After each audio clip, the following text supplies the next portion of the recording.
جس دن ہر شخص اپنی طرف سے جھگڑا کرنے آئے گا اور ہر شخص کو اس کے اعمال کا پورا پورا بدلہ دیا جائے گا اور کسی کا نقصان نہیں کیا جائے گا۔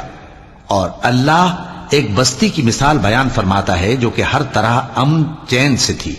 ہر طرف سے اس کا رزق با فراغت چلا آتا تھا، مگر ان لوگوں نے اللہ کی نعمتوں کی ناشکری کی تو اللہ نے ان کے اعمال کے سبب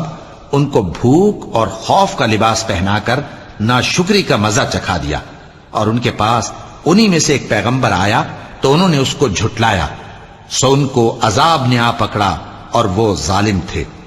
پس اللہ نے جو تم کو حلال طیب رزق دیا ہے اسے کھاؤ اور اللہ کی نعمتوں کا شکر بھی کرو